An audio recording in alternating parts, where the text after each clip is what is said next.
Salutations, cadets! I am your Commander Pika, and this is for the Season of Defiance's Week 7 reset on April 11th, 2023.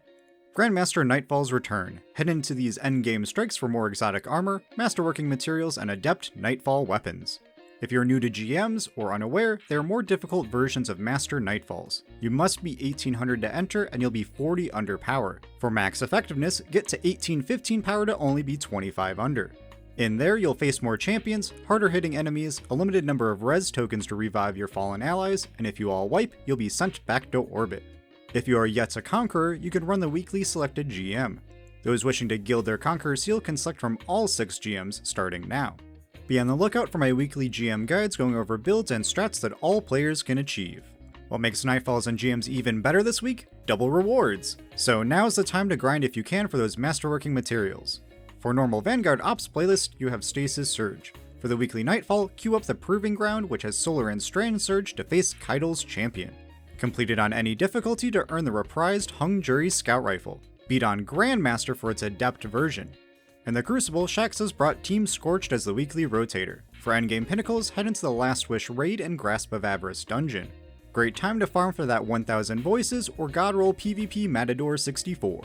Lastly, Dares of Eternities and Loot Rotation 3, featuring weapons from Season of the Splicer. Turning to Neomuna Civil News, the Vex Incursion Zone has moved to Liming Harbor. The weekly Partition mission is Hard Reset, and the weekly Campaign mission is Downfall. For the Root of Nightmares raid, the third encounter challenge, Cosmic Equilibrium, is now available. Complete on Normal for an extra pinnacle, or on Master difficulty for an adept weapon. Check back tomorrow for a guide on this challenge. Last week, Bungie posted an article reflecting on the changes made in Lightfall, community and dev feedback, and how other changes are coming in the future.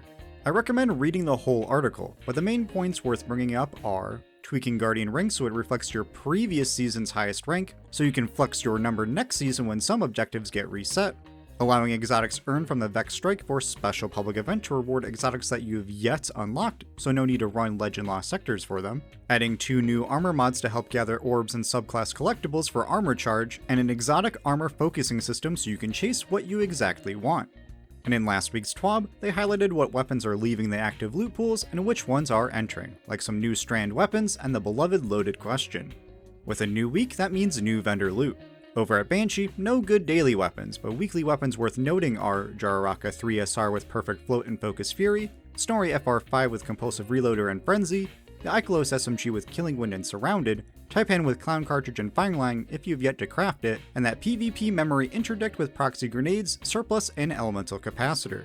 What's truly amazing this week is Saint 14's Immortal SMG with Encore and Hatchling, effectively 100 stats in everything, and that Astral Horizon with Threat Detector and Elemental Capacitor. Definitely play Trials this week to grab them if you've yet to do so. At 801, her weekly shaders are Bergusia Knight, Arctic Dreamscape, and New Monarchy Allegiance. And again, no noteworthy armor. Now let's look to the Eververse store. Tessa's brought the new exotic gauntlet armor ornaments, a brand new pink shader, some very fun emotes, and much more. The rest will scroll on screen now. With that, may you be victorious in your GM Nightfalls and have fun with your weekly activities. With the launch of GMs, expect to see my weekly guides going up.